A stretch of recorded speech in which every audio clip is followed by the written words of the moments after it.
Bergamo, c'est un projet qui est né de la volonté d'observer la mise en place des tarifications incitatives des ordures ménagères en France.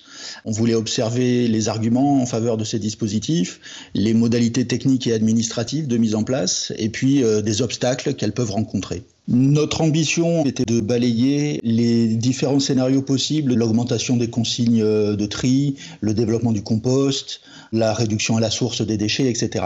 Et la tarification incitative était un bon angle pour voir comment pouvaient s'articuler toutes ces thématiques.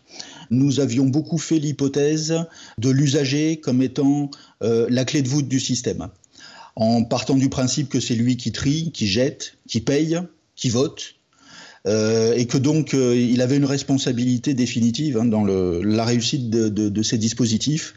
Et on s'est aperçu que ça devait être nuancé. Autour de 2 points, le fait que très souvent finalement les habitants sont assez peu au courant des systèmes de modalités de gestion des ordures, et d'autre part que quand ils sont confrontés à de la tarification incitative, ils sont beaucoup moins réticents que ce qu'on pourrait croire.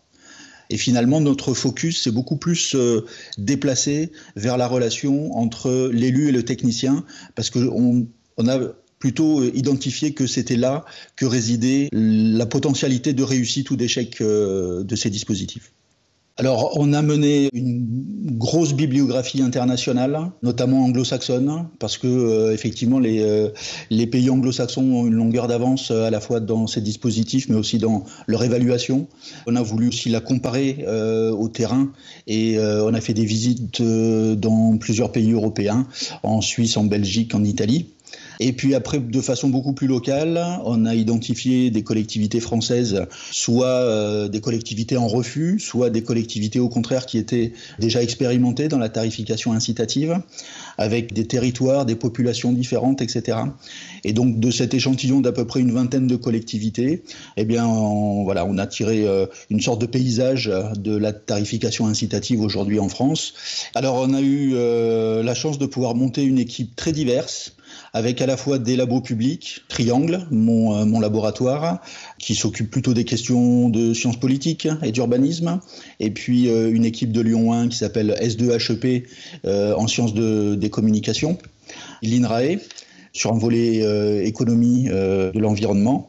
Et puis nous avons été rejoints par des acteurs privés, un bureau d'études techniques spécialisé dans la gestion des ordures ménagères qui s'appelle Ecogéos, et puis l'association Zero Waste. Alors, nos conclusions restent nuancées. On montre les limites des tarifications incitatives, qui ne sont pas une panacée, qui ont des vertus, certainement, qui sont difficiles à mettre en place. Je pense qu'on éclaire beaucoup les conditions de faisabilité, que ce soit technique, politique, parce que ce sont des systèmes qui demandent un gros portage politique, un travail très soigné de relations entre élus et services techniques, et un gros travail de communication et d'association des habitants au projet. Nous sommes en train de remettre à l'ADEME le rapport final. Nous avons aussi établi une fiche de synthèse de quelques pages pour des consignes à suivre ou des erreurs à éviter pour les collectivités qui désiraient se lancer dans ce type de projet.